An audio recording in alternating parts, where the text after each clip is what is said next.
Hello. Hello, everyone. Da-da-da. All right. Give a couple minutes for people to log in. I was a minute or so late, so just let people trickle in here. Bum, bum, bum, bum, bum, bum. Bum, bum, bum.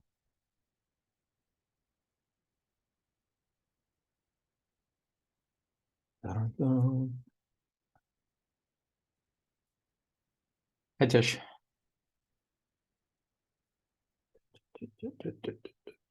Today's fitness. At least that's what the app said. Well, sorry, dog. Stepped on my dog. It's always underfoot.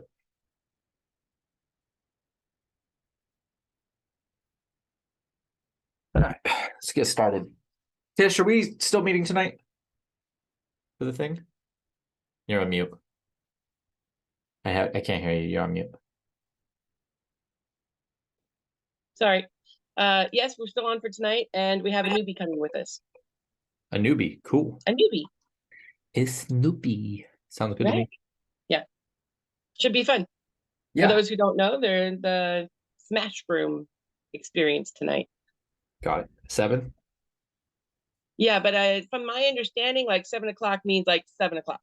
Like Right. that's the time we get let you into gotta the be door. in So yeah, so don't be sliding in at 7, you're gonna miss it.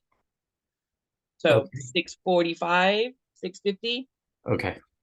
Yeah. Sounds good. And the address is listed in the event, yeah? It is. It's in Carmichael, but yeah, it's listed in the event. Location means that most people are gonna have to muddle their way through commute traffic. So give yourself a little extra time for that, possibly too.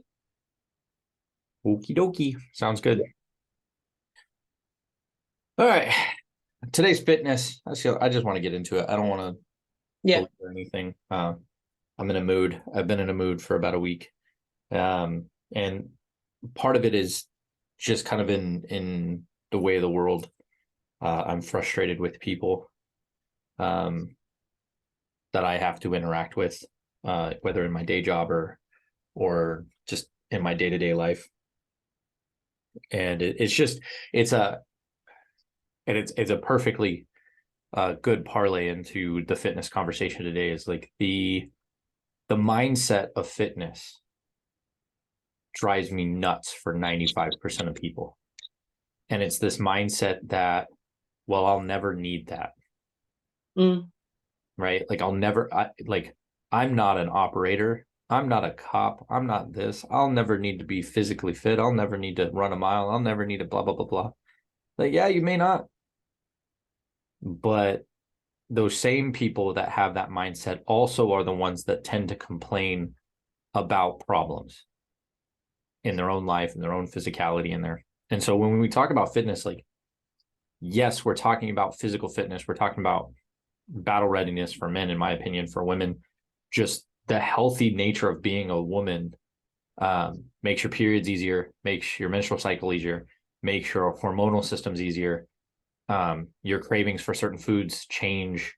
Like when you're physically fit and you're physically active, your entire system is literally completely revamped when you become physically active. And it doesn't mean you have to be bikini ready. It doesn't mean you have to be like stage ready bodybuilder style, but the utility of physical fitness still is a spectrum of how much is too much and how much is not enough. And each person's aversion to whatever that risk looks like for them. Like for me, not being able to do pull-ups, not being able to run a mile, not being able to lift 2 times my body weight, not being able to maintain cardiovascular strength is contingent on my ability to be battle ready should somebody break into my house, should somebody attack my family, should somebody attack my friends. Should, for whatever reason, somebody think that they have a right to my life and my stuff. So when I look at fitness, I love bodybuilding. I have a lot of respect for bodybuilders. But what I've realized is that in bodybuilding, my aversion to utility is contradictory to being a bodybuilder. And that was a hard thing for me to get my head wrapped around. Is for me personally, when I wanted to be a bodybuilder, the things that I needed to do to be a bodybuilder circumvented my utility as a protector. That I was not okay with.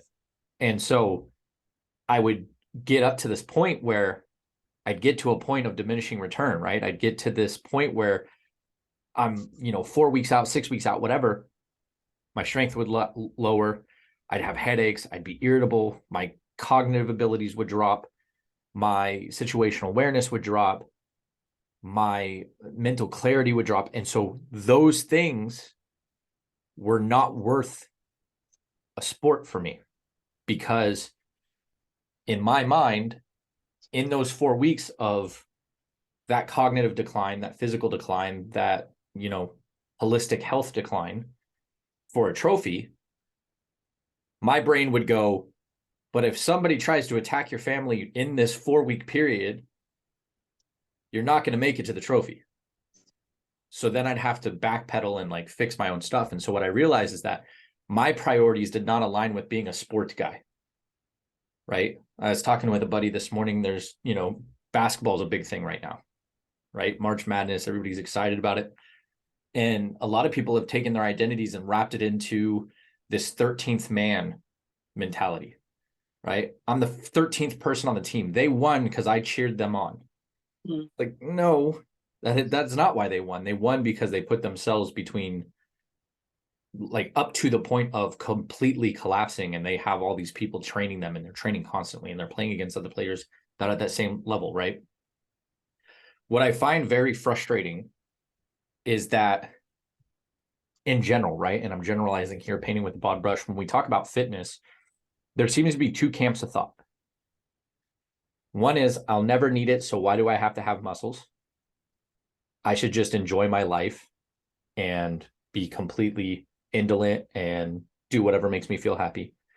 And then the other side of it is, I should murder myself in order for it to be functional. This all or nothing construct, right? And the problem with that is there's nothing in all or nothing. There's very few people that can successfully be nothing, completely indolent, sitting at home, yelling at mom for their pot pie, gaining all the weight. Like, there's very few people that can handle that, both mentally, emotionally, and physically, for any extended, sustained amount of time, because emotionally, spiritually, physically, their body will collapse on itself, and there are negative attributes to that.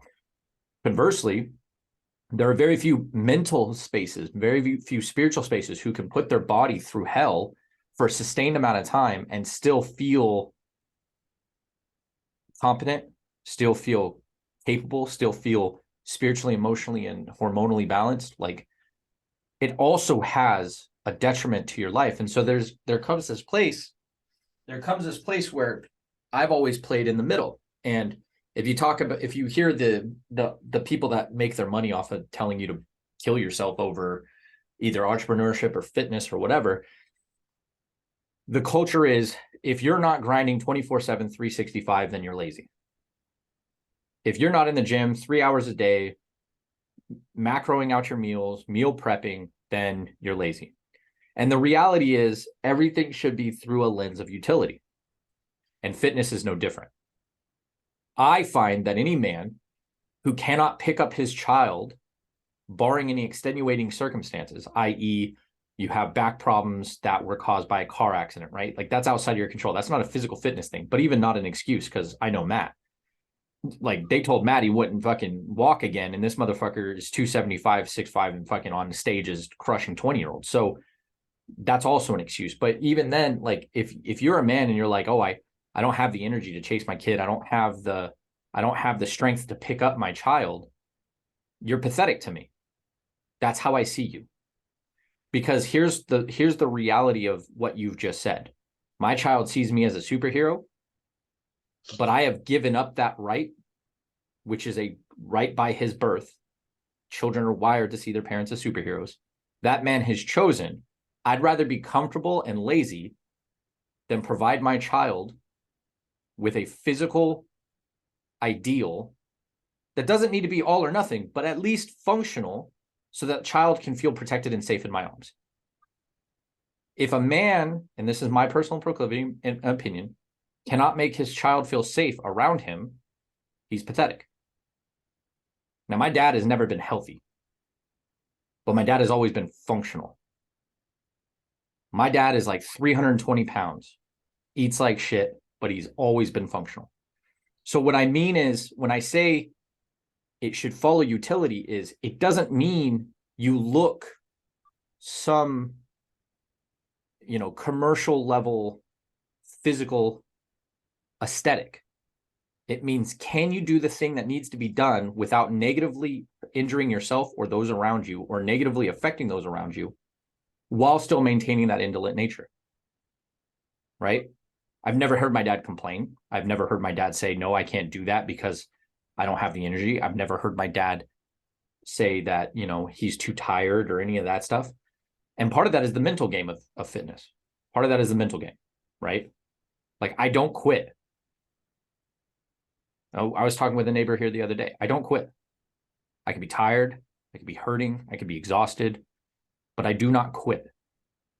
The job still has to get done. And I'm speaking from my own person as a man, as a masculine man in an environment where the general rule of thumb is that most men will quit the minute they're out of breath, the minute they're sweating, the minute they're tired. They will quit.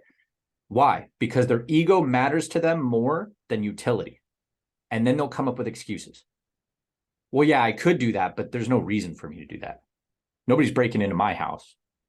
So there's no reason for me to have that. There's no reason for me to have to push myself. It's the same guy as like, yeah, I could do that if I wanted to. It's that same guy from like high school, right? I could totally do that if I wanted to. No, you can't. You literally can't. You can't physically and you can't mentally. And now transitioning over to the feminine side of the house, like, what does that look like? Right? Like, a lot of women are like, oh, I got to look a certain way. I got to be in a bikini. No, you don't. You really don't. But the reality is, different people have different earmarks for what they consider necessary in a relationship. 9 times out of 10, a woman will look at their man and be like, you better be able to protect me. That is still the rule of thumb. The feminists out there that are like, oh, I'm strong, independent, I don't need no man. That always falls apart. That argument falls apart as soon as they're in a relationship. And the first expectation is, house goes up in flames, she's going to look at the dude, be like, well, what are we doing? They get carjacked at gunpoint. First thing she's going to do, why aren't you protecting me? So the reality is, whatever that earmark is for you should drive the level of intensity and fitness that you hold. See, I'm a Marine. I have history in combat. I have history in warrior ethos. And so what is in my brain, my thought process is, if you're not training to survive, then you're training to die. That was what we were fed on in the Marine Corps. What does that mean? It means, even if you're not training, you're training for your death. You can either die well or you can die quick. Those are the only 2 options in my brain. That's how I've been wired, right? It was wired like that by my father, wired by my grandfather, and then when I went to the Marine Corps, wired by the Marine Corps. So when I say fitness, I mean fitness by definition, not fitness by an over-glorified aesthetic-based system like, oh, I need to look a part to go and act, right? I need to look a certain way to get a man or get a woman. I need to look away. Like, that's what they mean by fitness. What I mean by fitness is its definition, which is utility through physical capacity. That is fitness. Everybody's utility is going to be different. To some people, fitness is as small as being able to get up from the couch for the first time by themselves without needing to grunt and moan and in pain. That's where you start. But to ignore it and say, oh, we don't need fitness, is lying to yourself. But you need to measure it. You need to have a measurement point. And I know we've talked about this on this fitness call before, but it's just as important now as it was then. I've covered this multiple times. And as the world gets weirder, it's going to become more prevalent. It's going to become more apparent. Because the reality is, police response times are no longer 12 minutes. They're 45 minutes to an hour.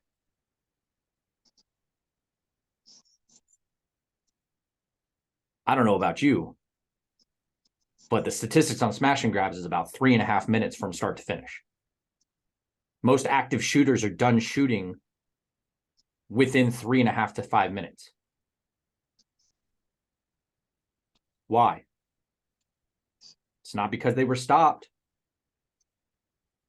It's because the person was either gone that they came for or dead. So when I look at the world and I talk about physical fitness, as a parent, your job is to be physically fit. And there are a myriad of reasons why that's the case. As a person, your job is to be physically capable. And there are a myriad of reasons why that is. This idea that physical fitness is, well, if you read the tabloids and the headlines, physical fitness is racist, physical fitness is misogynist, physical fitness is extremist. The reason that they are encouraging people to not be physically fit is because you no longer get to be their lifetime drug addict. If you are physically fit, you're less likely to end up on a surgery table. If you're physically fit, you're less likely to need depression medication. You're less likely to need a therapist. You're less likely to need modern healthcare. Because what you're doing is you're proactively making yourself healthy rather than reactively making yourself healthy by putting a bunch of crap in your body, doing all this stuff. So if you look around society today, there's a very specific reason why things are written and provocatized. I don't know if that's a real word, but I'm running with it because it works for me. But things are being provocatized. They are literally trying to make things provocative that historically have never been provocative. Why? Because they want you weak. They want you tired. They want to remove your agency. Now, I said this to somebody the other day and they didn't know what the hell I was talking about. Agency is the ability to know that you're in control of the outcomes of your life. Agency is taking full responsibility. The current dynamic that we have in today's society is to remove people's agency, to create dependence on a system outside of themselves. What I mean by that is, you're not fat because you don't work out. You're fat because you have sleep apnea. You're not fat because you need to work out. You're fat because you don't take these pills. Because what they're trying to create is the same thing that drug dealers do with heroin and crack and morphine and oxycodone. Give them a little taste, get them hooked, and then tell them they can't get off of it without you. Now they're stuck in that loop because they have no agency. They would die without you. And that is the current push and why fitness is so imperative, because it is the underlying foundation to having your own agency. I talk about it all the time. And the amount of people that tell me I'm wrong for saying that I'm happy that I'm not on medication. If I say I'm not on medication, the amount of people that come out and, yeah, but you probably should be. Really? I say I'm happy and you call me ignorant. You just don't know any better. Or you're jealous that you're not happy. And this is the danger of this. This is the provocatization of it, right? Is if I come out and I say, listen, I get sunlight, I'm physically functional, I'm not on medication, and I'm generally happy. Am I happy 100% of the time? No, I'm not, because nobody should be. If you're happy 100% of the time, you're on drugs. Like, nobody should be happy all the time. Now, I am content all the time, but I'm not happy all the time. Those are very different things. And the reality is, anytime I say that publicly, I'm told I'm not dealing with my trauma. They know nothing about me, by the way. But everyone has trauma, is what they say. And therefore, if I'm happy, it's just unresolved trauma. Do you know how insane that is to me? That if somebody is happy, it means they're broken. If somebody likes who they are, it's because they're an egotist or a narcissist. That's insane. It's fucking insane. If I say I like working out, I've been told I'm fat shaming. I didn't say you had to work out. I just said I like to work out. But see, this is that no agency thought process. That's that no agency language. Anything that subverts their identity and invalidates their level has to be attacked. And the irony of that is, and this is what I've come to terms with, is if that's how you feel, that is proof positive that you know for a fact that the way you're doing it is wrong. If the way you are doing it requires that you force other people to do it too, you're wrong. And you know you're wrong. But your ego and your identity won't let you change that path. I don't get on and I don't go, hey, if you're not 275 at 6'5" doing steroids, then you're fucking stupid or you're a bitch, or like, I don't do that. I get on and I say, you should be physically fit for your life. Every eventuality of your life. Now, I come from the place where I've seen the darkness in the world. So combat readiness is a very real thing for my life. But you have people that live in gated communities their whole life. They've never experienced strife or struggle. Combat readiness doesn't make sense to them. But that doesn't mean you shouldn't develop yourself into whatever physical utility you need for your life. But that takes radical responsibility and agency. It means that you shouldn't have something that you believe so strongly as to why you're not getting where you want to get. Fitness is simple. Pick up heavy things, put them back down for long enough, and you will get stronger. Eat less food, then you burn out and you will lose weight. Everything outside of those constructs is just flavor, right? How you eat in a caloric deficit, that's flavor. Oh, I fast, I do keto, I, measure my macros, whatever it is, that's just flavor. You can, there's a million ways to skin a cat. And in this case, there's a million ways to emaciate a cat, right? You can starve a cat. You can say a cat's vegetarian, but we all know who's making the decisions there. The cat will lose weight. Will he be healthy? Probably not.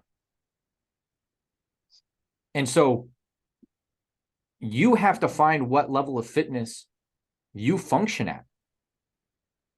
And I don't just mean the physical side. I mean, there are people who mentally cannot lose weight. It's not a physical thing. It's a mental thing. I'm one of those.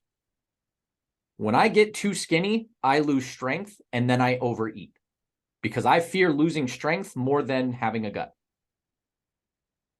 That's not a physical hindrance.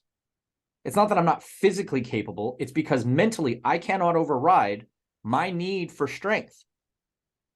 And therefore, being a 4, 5, 6% body fat, because I have to drop water and drop carbs to get down to that, I'm not willing to give that up because my working weight of 315 or 405 or whatever I'm at the time has to then suffer for that to happen. I'm not okay with that. Some people are.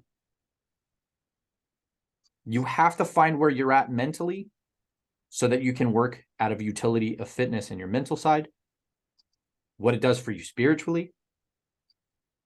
You get under 1,000 pounds, you're praying to God, I guarantee it. You're praying to somebody. Because 1,000 pounds is some heavy ass weight. Most people can't even shoulder it, let alone squat with it. So there's when we talk about fitness, and I can't hammer this home enough, if you are not functional, hormonally, emotionally, physically, spiritually, you are not fit. I know people who are the fittest people I've ever met, and they are emotionally fucking bankrupt.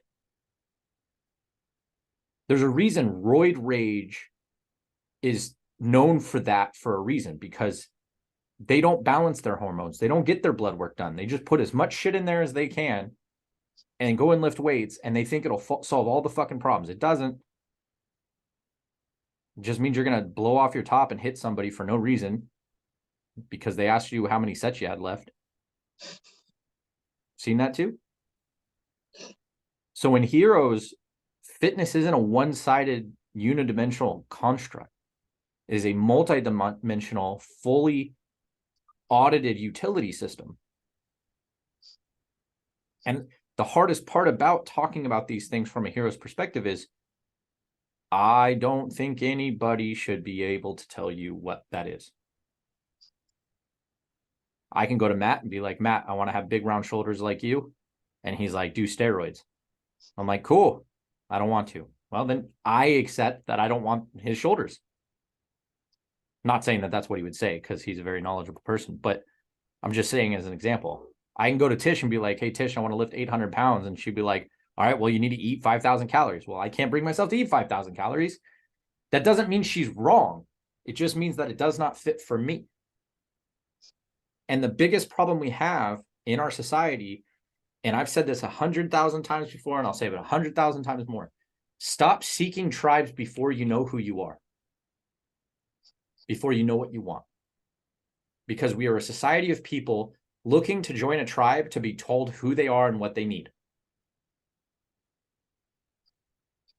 I don't want people joining heroes to be told who they are. I want people to know who they are and have the tools to find out who they are through heroes, but have the confidence and the courage to be like, oh, I didn't realize that's what this was. Have a good one. Because we're not here to define for you who you are. We're here to give you the tools to define it for yourself, and thus making us a better community. And the same thing goes for fitness.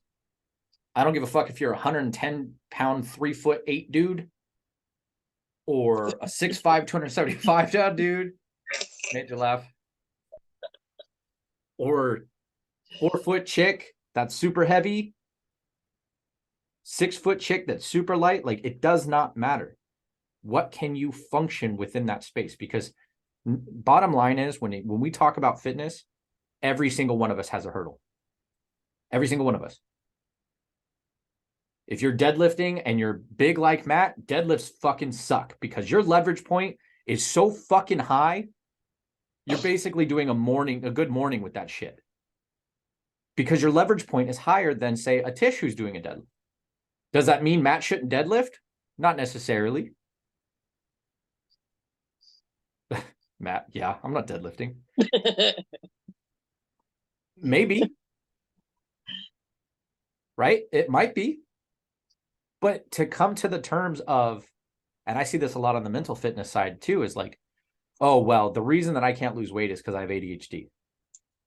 No, it is difficult for you to understand the long-term gratification process because you have ADHD and you need instant gratification. That doesn't mean you can't do it. It means that where you're at mentally right now, you have not figured out the coping mechanisms to make that work for you. And so when we talk about fitness, and when I say guys are pathetic, like, I mean it. I mean it. Like, I was talking to Sophie the other day, and she was like, well, you judge people. And I was like, damn right I do. Because as a leader of my family, I have to have discernment. Does that mean I think they're less people? Not necessarily. I may still like them. I might still engage with them. I'm going to still treat them with dignity and respect. But the reality is, when shit hits the fan, I need to know that dude's pathetic. I have to understand that I'm not going to invite a snake into my camp and then bitch about getting bit. That is the discernment of a leader. So when I say dudes are pathetic, what I mean is, if you're at my table and we're talking like shit hits the fan kind of systems, I need to be able to look at a guy and be like, I know you're not going to pull your weight. Because the worst thing I can do is invite them to my table knowing that they can't pull their weight, or being ignorant to the fact that they won't pull their weight, because I'm going to count on that person. And my people are looking to me to say, hey, you brought that motherfucker in here. You're telling us to count on that motherfucker. If I can't make a discernment call, if I can't judge that person effectively, if I can't sit back and say, hey, like, he can't lift his own body weight, then what am I asking? I'm asking my people, hey, this guy over here, he can't bring his own body weight. So I need you to double down and bring it up for him. Because at the end of the day, when you're sitting around the table and you're talking about resource allocation, you're talking about jobs that need to get done. If you got 5 people at the table and there's one job that needs to get done and each person plays a vital role, if one person fails to uphold their end, that job will not get done, but the job still needs to get done. That's a natural consequence of not judging and discerning people appropriately. And we have in society this whole idea is like, don't fat shame me, don't this, don't that. Motherfucker, I'm going to. And the reason is because you're not my people. Right? The same way that if a dude is over here spouting off about white nationalism and Nazism and fuck the Jews and all this other stuff, I'm going to judge that motherfucker. Because he has proclivities that is going to make him less effective at my table. I don't want to be around that guy. So the same thing with fitness. Like, if you can't pick up yourself or do a push-up, I don't want nothing to fucking do with you. Because that means I'm going to have to pick up your end. If shit hits the fan, I'm going to have to go and do what needs to be done. Quick story, in boot camp, we had a guy. Didn't want to train, bitched the whole time, complained the whole time. You know what happened? At the end of our boot camp days, we're up north. You have to do a 72-hour field immersion quest. He falls out. Drill instructors say no man left behind. I had to carry that motherfucker up loose gravel hill. Fucker steep. We'd already been hiking for 17 miles. I had to throw him over my back. Still had to carry my pack. Still had to carry my rifle. And him. My partner, my rack partner from boot camp, had to carry his pack and his rifle up an incline. So that is a real world experience for me where it's like, if I can't count on this guy to uphold his end, I'm going to end up having to uphold his end. Somebody will. And being the leader that I am, it's not going to be my people. If I made a call to bring that guy in and he's not functional, he doesn't bring anything to the table, I'm not going to go to my people and be like, hey, he's not upholding his, it's your turn, you got to take it. No, I'm going to do it. Because they didn't bring that person in, I did. I failed to discern that judgment. I failed to deal with that. That's my responsibility. So fitness for me falls into that realm. Because I'm a warrior. I'm a combat guy. If I'm out drinking with my buddies, there are few people that I can go and actually drink to get drunk with. And the reason is because I know that if I'm watching them, they're watching back there. And they can get drunk with me because when they're looking at me, I'm watching everybody over here. That is how you should be setting up your utility when it comes to everything, let alone fitness. Play worst case scenario. We're a sports generated country. Well, I'm not an athlete. Motherfucker, you should be. Because you have no idea what's going to happen down the street at the grocery store. Especially with the rise of homelessness, rise of mental health issues, rise of drug use. I'll tell you right now, if you live in San Francisco, you better get real combat ready. Because that government there have not only decriminalized violent offenders, they now sponsor them. They can go down, get a bunch of needles, shoot up, be crazy, and then when they snap and shoot people, they'll be like, oh, poor baby. He was unwell. Yeah, he was unwell because you didn't hold the line and you paid for it for him to be unwell. And people want to go, well, I'm not an athlete. Neither was he. But he on that crack strong. this is the world we're building right now. Like me and Tish, we live in California. Maybe Matt, it's different in Arizona, but like California is headed for a very rude awakening because you have all these soft-handed liberal white people who have never had any problems making these votes and these legislation that is literally self-sacrificing, because they're going to be the ones that are going to hold it, feel it. Ain't going to be me. Some crazy walks up to me. Generally, most crazies don't walk up to me. I'm not the guy they walk up to. And Matt knows what I'm talking about. Most people don't walk up to us because they're looking for victims. They're looking for low-hanging fruit. They're looking for people who aren't fit. They're looking for people who don't look like they can hold themselves. Me? Nope, that's not me. If you're a parent, you're a partner in a relationship, if you just want to live till a ripe old age, you should be physically fit. Now, I don't know what that means for everybody, right? For some people, it's, I better be able to book it and fast back to my car. I better be able to outrun that motherfucker because I ain't a fighter. That's a valid measurement. I have a buddy. He's like, dude, I'm a bitch. I ain't fighting nobody. I was like, all right, well, then you better be a runner. He's like, oh, I am. Well, there you go. If you know yourself and you know what your strengths are, dive into those strengths. But to say you don't need fitness because you're not a sports star, you're not an athlete, blah, blah, blah, blah, blah, and then complain that you're hurting, you're sad, get into the gym. Fuck, don't get into the gym. I've been in the gym in a month now.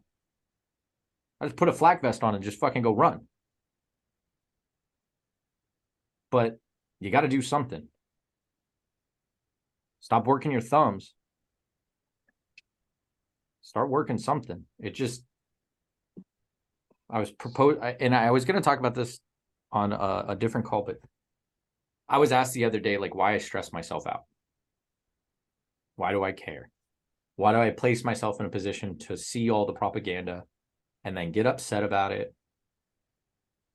Because in my mind, I want to have children someday. And my biggest fear is that I'm going to raise children who don't have the same freedoms I do. I don't have the same freedoms that Matt and Tish did growing up. But it's getting worse, man. And it's my responsibility to be capable to be like, yeah, you can say that, but I ain't following it. Situational awareness is not just walking around. Situational awareness is what's going to impact your family. Not today, but in a week or a year, 10 years. Fitness falls into that. For instance, we're on the eve of World War III. I know what's happening. Why? Because if I didn't know what's happening, I may continue down the path and not get battle ready, not get combat ready, not be ready to be the Wolverines in Red Dawn, right? Just going through my life, and all of a sudden there's a paratrooper jumping out of a plane, and there's bombshells falling on the ground, and what? You don't know anything. Now, that's not to scare you, but it is a reality that is possible. It's a reality that is possible. I know Matt and I were praying for it, but bring it. They'll learn real quick what the unofficial army is in the United States. I'll be picking them off before they hit the ground. Yep. They better hope they don't dive into the Appalachians. Last thing they'll hear is banjo. Where you at, boy? But that's the thing, right? Like, if you are not cognizant of the impact of your choices on your children, fitness is one of those low-hanging fruit that you are 100 absolutely in control of. That not only shapes your ability to be there for your children, but also shapes your children's ideals of what they need to do to be fit. If all you do with your children is mom's tired, here's a screen, dad's tired, just go watch TV, what the hell do you think you're setting them up for in life? You're literally setting them up for indolence, laziness, which means at the nth degree, what does indolence give you? Slavery. Now, right now, it's soft slavery, right? Give us your money, do what we say or else, right? It's soft slavery. But you take that a few generations down and that soft slavery starts being a lot more harsh.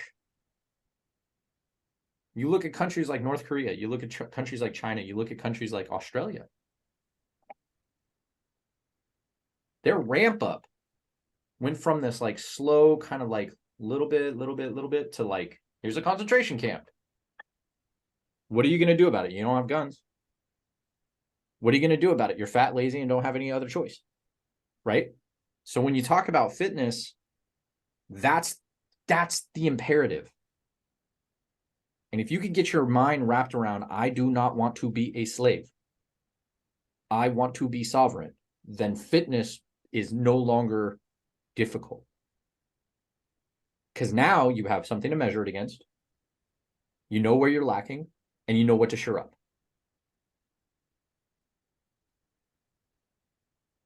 With that, I'll open it up to all the other stuff, but I'll leave it at that. My piece on that, just the softer side a bit, is agree totally with the fitness and the readiness piece. Clearly, I'm not going to run a mile, but carried 100 pounds. Pick the little 135 guy up and slam him on the ground. Funny, not funny, another story, another time. But 100-pound sandbag last night for, what was it, 60 yards, only to have somebody at the last like 5 feet drop the camera. I walked that far. You missed the last moment. Anyway, but just the softer side too of like, you know, yes, as women, we do want our men to be our protectors, and as much as we say, you know, I got it, it's on my own, we really do want that. Like, that's why we're with a partner. Otherwise, you know, live life on your own and not have any stress. But also the piece of like, well, what can I do to get ready? You know, I'm not going to shoot somebody out of the sky. I'm not going to, you know, grab them and well, we could shore that up if you want. I can teach you that. We can fix that. That's fixable. Yeah, that's fixable. But the softer side is the mental piece, right? So what am I good at? Well, okay, I can be good at like maintaining and keeping everybody the people around me who are in the front line piece of it, I can keep them sane. I can keep myself sane so that I can keep them sane. Well, how do I keep myself sane? Well, then I'm going to make sure that my fitness is good. I'm going to make sure that I have my outlets so that I can release my demons and stressors and whatever, so that I can stand in front of somebody else who's falling apart and needs that support.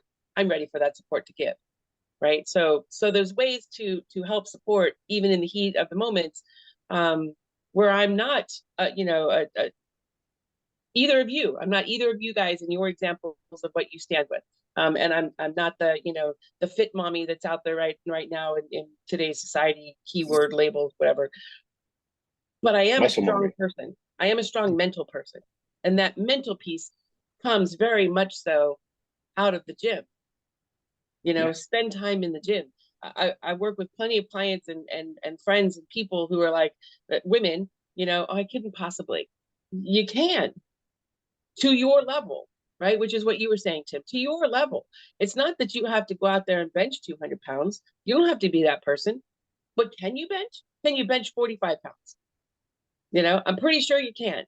I'm pretty sure mentally getting yourself past the point of I couldn't possibly to, holy cow, I can bench 45 pounds is a huge mental win. That's the mental piece that's going to take you in a scenario to safety, instead of, oh no, there's somebody approaching my car. What do I do? I don't know. I'm holding my cash and my keys and my Louis Vuitton in my hand. What would I possibly do? Well, bitch, how about you put that shit in the car in the first place? Don't take it out, right? How about you stand a little more assertively when you're doing anything? Notice what's behind you. Check your mirrors. Check your window reflections. Look around. Don't be on your cell phone. You know, like there's ways that you can be mentally ready for scenarios without having to be an operator. Just kind of piecing that from the woman's side of like empowering and fitness mentally gets you to the place where you can be at least less of a victim or not a victim at all in when the shit's hitting the fan in the neighborhood. To your point, like the softer side, like gym is microdosing stress, right? Like that's what you're doing. You're the mental game of gym or any physical activity is microdosing stress. And so when you look at fitness as a construct of microdosing stress, even if, like you said, you're not benching a lot of weight, but you're there, you're putting your body under stress. Nothing is more detrimental than having two people respond to chaos with panic. Right. Nothing. It is the fastest way to make a bad situation worse because you're not thinking. When you're afraid of bench pressing, say 45 pounds, and then you force yourself to bench press 45 pounds, the next time something comes up where you're like, oh, I don't know how to handle this, you're no longer a victim. You're like, well, I've done this, so I got this. It's that mental fortitude piece to where things don't dissolve into just sheer pandemonium. Instantly. Right? Yeah. Instantly. Everybody's threshold is going to be different, right? Like an operator who's got 24 years of service, him devolving down into pandemonium is going to be a lot slower process than the guy who spent, 20 hours on Call of Duty once. Right? Yeah. 24-year veteran operator's got he's taken a round through the liver or something before he's even come apart. Walking, right? Yeah, keep going. Yeah. And so like I was watching a video the other day of a Green Beret kind of looking at different things, and he was talking about people think that range translates to a combat situation. It goes two ways. It's a two-way range now. So a lot of times these movies portray to people and these games portray to people that they're basically fighting stormtroopers. All these rounds are just whizzing by, and then this hero's just walking in and just like a round gets real close and then he takes out 10 people, and then another round randomly gets close and he takes out 20 more people. That's not how combat situations work. That's not how violent altercation works. You have rounds flying from multiple positions. And if you're in a situation where you have multiple assailants, they're unleashing, even if it's inaccurate, 100 rounds down range towards you, you're going to get hit. So when I say it's microdosing stress, it's those kind of thought process where it's like, I can get through this. Because I'm going to tell you right now, the first time somebody shoots next to you is fucking unnerving. But if you've heard a clang a lot at the gym, big loud noises, you kind of get inoculated to big loud noises. Yep. If somebody's dropping 600 pounds in the gym, first couple times you're like, oh, fuck, what was that? But after a while, you're like, fuck, and stop dropping the weight. If you're too weak to drop it softly, then stop being a bitch. Like, yeah. You become inoculated to it, right? You're pissed. Yeah, you're pissed by rep 3. Like, listen, if you can't hold the fucking weight, don't pick it up. Yeah. Like, this ain't CrossFit. So, like, and this is what I'm talking about. The three of us have spent so much time in the gym, we know exactly what we're talking about. Yeah. And most people don't know how to translate that on the softer side, to your point, Tish. Like, now there's going to be a big explosion. And instead of being the person who's shaking in their boots on the ground, you're going to be like, did somebody drop 600 pounds? Nope, that's a real situation. We're going to get the fuck out of here. Like, yeah. You've now created an inoculation to being able to assess effectively. And when I say assess effectively, loud noises immediately pop everyone's adrenaline. It doesn't matter if it's a door slamming. It doesn't matter if it's a round down range. It doesn't matter if it's a firework. It doesn't matter if it's somebody slamming weight because they're too weak to put it down softly. Like, it immediately, your survival mechanism is adrenaline dump. Do we have to get the fuck out of here? Like, that's going to happen. But if you've inoculated yourself to fitness and you've experienced that, especially if you're a power lifter and you've done the smelling salts, you know what it feels like when adrenaline dumps. And so when it happens, you're like, I can't, like, I've seen people have adrenaline dump and then have a panic attack because they don't know what's happening. And I've had people literally in their mind think they died, think they got shot when they didn't get shot. Like, it hit me, I'm dying. Like, first of all, it was 150 yards that way. You didn't get hit by anything. But in their mind, because they've never had a loud noise go off near them, their adrenal response was creating a scenario that never happened. Versus, like I said, an operator who can tell you the caliber of round, the direction of the fire, the direction that the round traveled, the bullet velocity. Like, they know exactly what, because it's life or death for them. They know what that's like. So if they hear an AK-762 round go off 200 yards away and they're not hearing whizzing, they're like, all right, we got contact right 150 yards, but anybody got eyes? Like, it becomes this like the preferred weapon of your enemy. Yeah. Makes a very distinctive sound when fired. Yeah, so it's like fucking Heartbreak Ridge. Well done. So that is one of the things that people don't realize is part of fitness. If you are not inoculating yourself to stress with some type of physical fitness and struggle, what the fuck do you think is going to happen when your house burns down and you have to move 6 blocks away because there's a forest fire coming?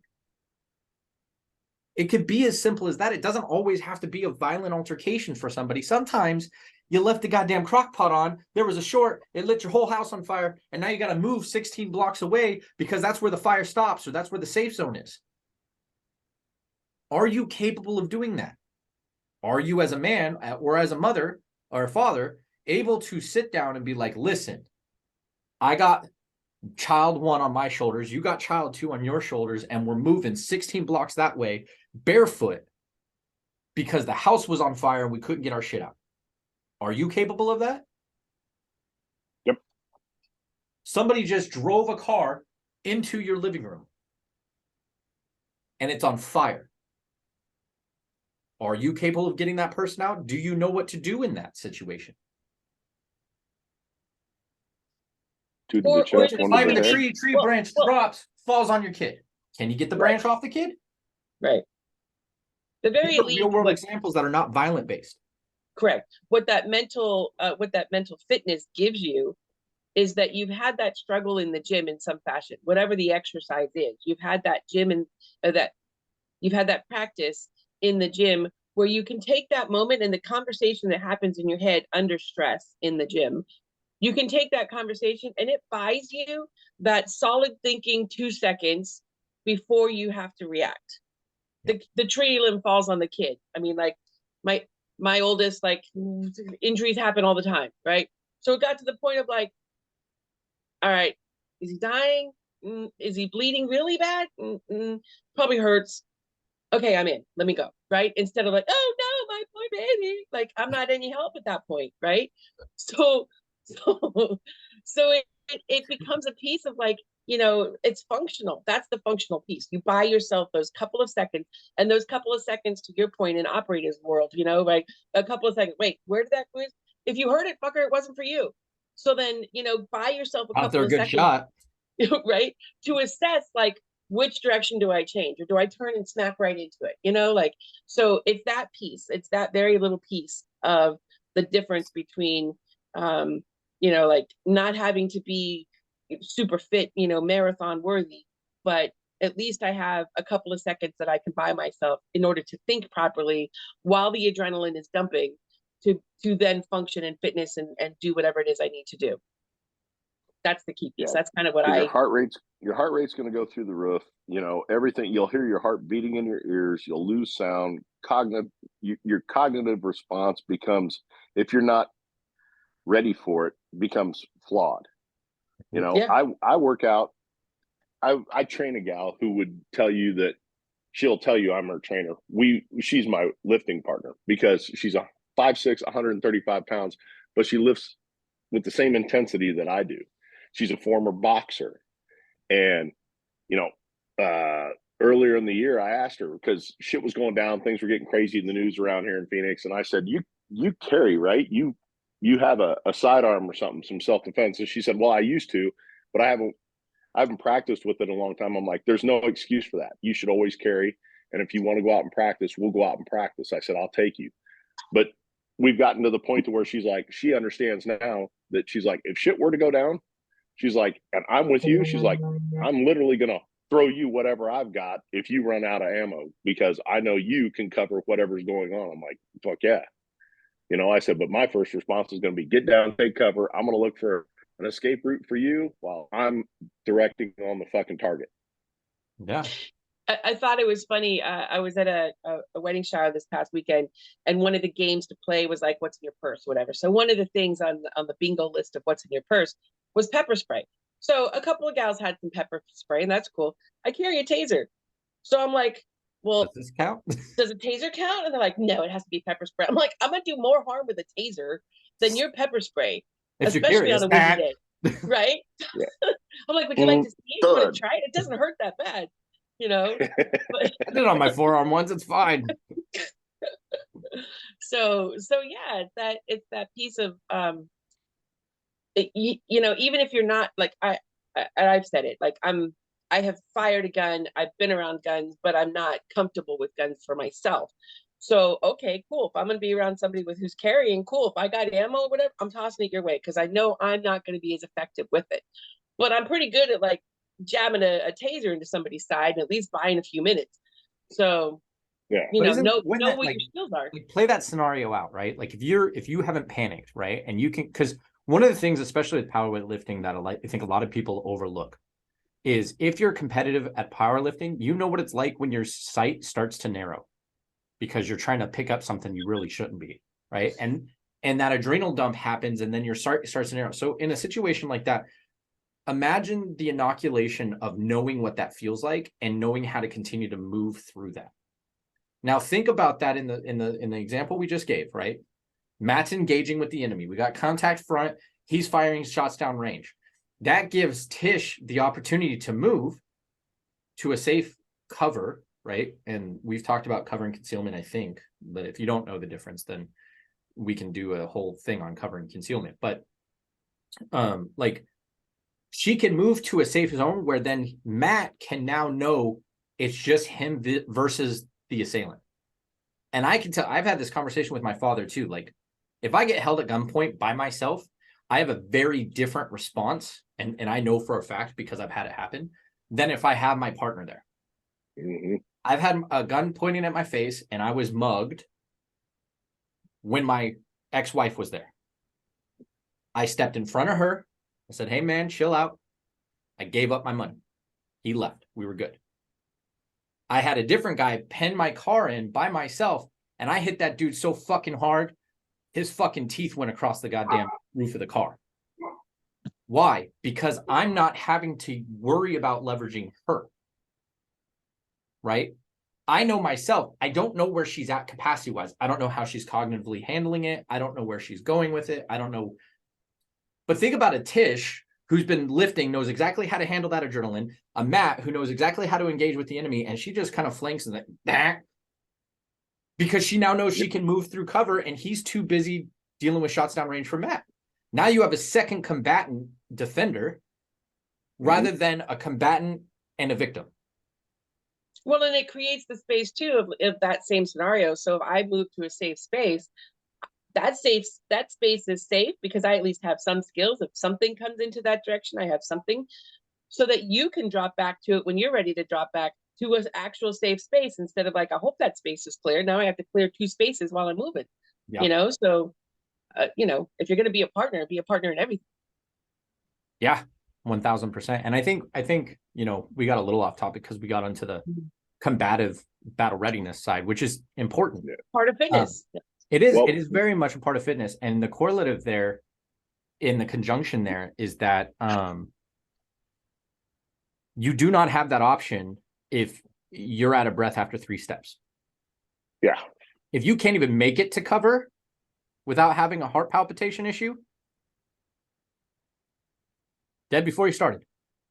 And to your point, Tish, it's the cognitive seconds that count. Right. The situation, the OODA loops, the situational assessments, the how fast can you identify a threat, right? Like we talked about this during King's Calling 2 years ago with Marcus. The attacker has already got their aggression to 100%. You have to match that or go beyond that in order to react with the same intensity and speed. Mhm. If you cannot assess a threat in time when they're already at 100 and you walk around at, say, a 20, the disparity of having to assess the threat at a 20% to then rise you to 100% when they're already attacking means you lost any distance covered in just assessment. And operators talk about this a lot too, is like they're in situations so often, they're generally running at like an 80% all the time. They're ready to go to 100 like that. Why? Because they know how to assess threats. The difference is they can walk around at an 80% without being triggered into a full aggression of rage because they're not doing it out of fear. They know when to trigger it because they know the signs of a threat, right? If it's 90 degrees outside and a guy's in a big jacket, that's a sign of threat. Yeah, you're looking at body language. You're looking at the surroundings, what's going on, who's doing what, who's sitting over here. How come this guy's got beads of sweat on his face? Exactly. You know, he ain't doing nothing. What's going on? So you can run around it at 80, but if you don't even inoculate yourself into combat readiness, into fitness, into being able to take a few steps without feeling tired or winded or whatever, now your focus is on your systems, not on the outside world. Right? Yep. If you're sitting there bitching because you have to take 3 steps upstairs, you're tunnel visioned into your little world. You're not focusing on anything else going on. Well, you know, all the way around to like, if you're injured, you know, let's say you injure something, you know, what goes through your mind when you're keyed in like that is, I got to get this fucking injury, you know, even if you strain a muscle, pull something, strain a ligament, something like that, it's like, now I've depleted my readiness. You know what I mean? I'm not at 100% now. Now I'm down to 60% because nerves won't fire, something's going on, and I have to be battle ready. Yeah. So you immediately gotta, you know that you have to heal your body and do the things that are correct and necessary. And again, I keep trying to loop this back in because I think when you talk about stuff like this, it's easy for people to be like, well, that'll never happen to me or whatever. Or what does that have to do with the gym? Well, if you pull a hamstring doing a heavy deadlift and your knees are still in the way, you can't just drop 600 pounds on your fucking knees or on your quads, which I've seen happen without risking massive injury. Same thing with a squat dump. If you're at the bottom of the squat, that means that the weight is behind you. Even if you drop it, if you're not cognizant about controlling where your body is, you'll just go with it. Mm-hmm. Right? I've seen girls get pulled down by their ponytails because they weren't thinking that the weight is on their ponytails and they let go and it just rolls. They just got scalped by a barbell. Like that's what I mean when you say, like, we are giving real world examples. We're giving like scenario based systems that you can improve by going to the gym. But the way that those correlate is you can't just drop weight. You need to be able to control yourself. Even if you get injured, you can't just like, oh, I'm tired now, so I've been here for 4 minutes, I'm going to go home and still expect to have results. Like, there are certain systems that you have to get inoculated to in the gym to function that have amazing crossover in violent situations, altercations, even intuition. People that go to the gym become very aware of the flow of the gym. So when shit is off, you become very aware that shit is off. Yep. I've never seen that dude before, and he's looking a little sketch, and he was kind of rude to the nicest person in the gym. Something's off. You may not know what it is, but you know something. So now you're developing intuition.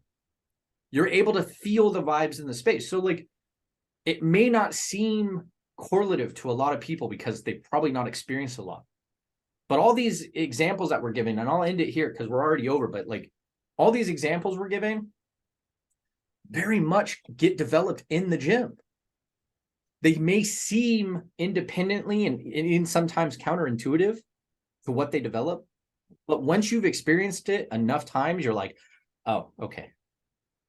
Listen, let's just sum it up with something real simple. You have to be strong enough to pick the pedophile up and put him in the wood chipper. I agree. Enough said. Yeah. By the way, if you guys haven't realized, we have a very clear-cut stance on pedophiles. They shouldn't exist. Wood chipper. You very much should invest in a wood chipper. It's big enough to handle at least about an 8-inch stump. That's about the Hatchet's size of my for. head. That's why I got Yeah. the axe. I can See, what knock you that do down is just a little you no, I'm gonna get it on a watch Yeah, list right. for this one, but bit. you propagate that you're a ceramic loving lumberjack, so you can justify a fire kiln that burns hot enough to burn whatever pieces are left. Or And you or set the maybe wood like chipper to tonight, shoot it right into the kiln. tonight's Yeah. Heroes Lord's House event, which is a smash room and paint splatter or whatever. So we're running a sale on red paint and we just smashed a few things and we're just putting it in the dumpster. Looks like any other day. So Any other day. And unless they have That's it. probable cause, they're not going to test for DNA. So right? It's all Nope. paint. yeah. All right, That's not gentlemen. gonna end up on a list. I'm here for it. Worth it. Yeah. This is why these are my people. Yeah. If we go Hey, our down, last names start with B, eventually. so we're at the top of the list. Yeah. Yeah. It's like, well, it's like you got if you're on the list as Andretti, Tish, then you're the first, and then it goes me, and then it goes Matt. But if you're going as Right. Warren, you're the last on the list. So I'm but in the I'm middle. first. Yeah, that right. I mean, You're good. my maiden name had me way at the bottom. So, I worked my way up to the top and I was like, yeah, not so much. Let me just bring it back down to the middle, adjust it. Hey. I'll just ride right here. Yeah, just stay in the middle. Just stay in the middle. They'll never make it to you because I'm going to give them enough stuff to keep them busy. Trust me. Absolutely. In the meantime, I got away. Right? Exactly. Yeah. See, All again, right, gentlemen. you were able to drop back and cover so that I can engage with the threat. Absolutely. There you go. Welcome to Heroes. We teach how to engage with the threat. But with love and kindness and, With absolute compassion. Yeah. everybody's welcome as long as you don't want to end up in a wood chipper. Right. I think that should be our slogan. We Well welcome said, everybody well as long spoken. as they're not candidates for the wood chipper. Right. Yeah. They off that list. Good here. You're welcome. Yeah, exactly. All right, guys. I'll talk soon. Okay. See bye. ya. Good night, Tis.